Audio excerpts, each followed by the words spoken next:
His hand rested on her waist too long. Not as a joke, not by accident, but like he'd done it before. Her laughter too rehearsed, the kind of laughter that says, "I belong here, with him, not you." I felt it before I heard it, a primal freeze in the gut. Then came the words, "You're just another sad trophy she keeps in the basement. Broke, clingy, forgettable." The room erupted. Even she laughed. My wife. The woman who once clutched me like air in a burning room. And I just smiled. That kind of smile you give when you already know the end of the story. That quiet, calculated curve of the lips. I looked straight at him and said, "You're just another loser who's about to lose 95% of his company." And for the first time that night, no one laughed.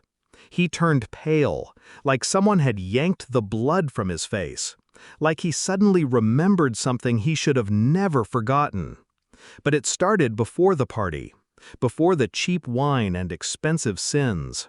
It started the moment I saw her phone light up at 2:12 a.m. A message from a name I'd heard in meetings. "Need that tight little waist again. Can't wait till the party." I didn't speak. I didn't ask. I just watched her lie in her sleep, peaceful, comfortable, as if the knife in my ribs was invisible. She smiled more lately, just never at me. Started going to the gym, but came back without sweat. Perfume changed, lingered longer, like someone else had chosen it. The signs weren't loud. They were surgical, precise. A forgotten bra clasp closed wrong. Lingerie I hadn't bought. A laugh she never used around me. At first, I blamed myself. Worked too much. Talked too little. Maybe she drifted because I gave her space instead of attention. But the doubt rotted into certainty. The CEO, Kenneth Ward, smiled at me like I was a stray dog she kept around for pity.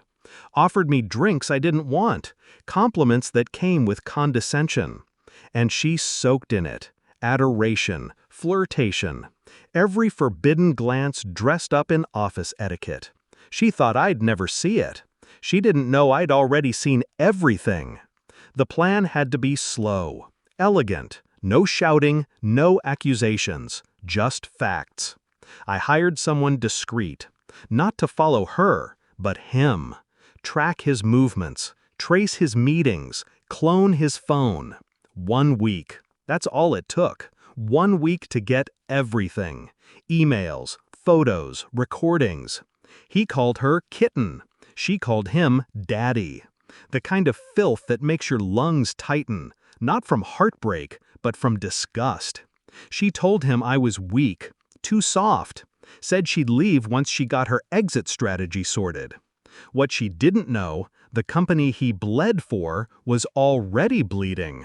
His board hated him. His tech was outdated. And 3 months ago, I bought a controlling interest, quietly, through proxies, shell firms, and a few offshore doors. He never saw me coming.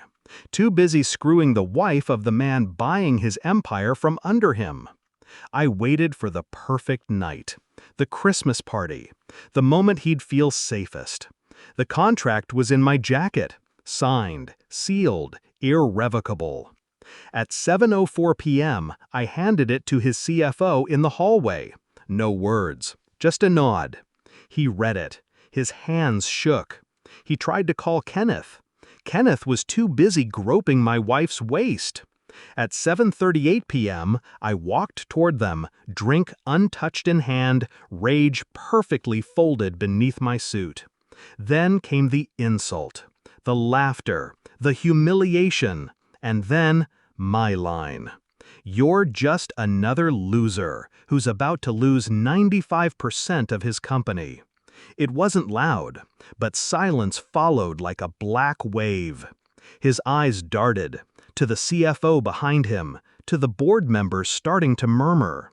My wife blinked. Her smile stuttered. "What?" she whispered. "Not to me, to him." That's when she realized. She'd backed the wrong man. Kenneth tried to speak, but his words tumbled like broken glass. I stepped closer. "By this time tomorrow," I said, "you'll be nothing more than a disgraced name on a failed contract." He reached for my arm. Instinct, maybe. I didn't flinch. "You could have had an ally," I whispered, "but you chose my wife instead." Her eyes widened. Panic, shame, recognition, all at once. She stepped forward. "Wait, please, we need to talk." I looked at her the way you look at a painting you once loved, before you saw the crack in the frame. "You talked enough, kitten," I said. Then I turned, left her frozen, left him shaking. Let the destruction bloom behind me, slow and magnificent. I didn't go home that night, didn't return her calls, didn't open her messages, didn't read the email titled, "Please, I made a mistake." No, she didn't make a mistake. She made a choice. So did I. She wanted a trophy. Now she has an empty shelf. He wanted control. Now he answers to me. And I never needed applause. Just silence. And the satisfaction of knowing they laughed at the basement trophy, but it was the trophy that turned out to be the architect of their ruin. The final move was never rage. It was restraint. And in that quiet, I won.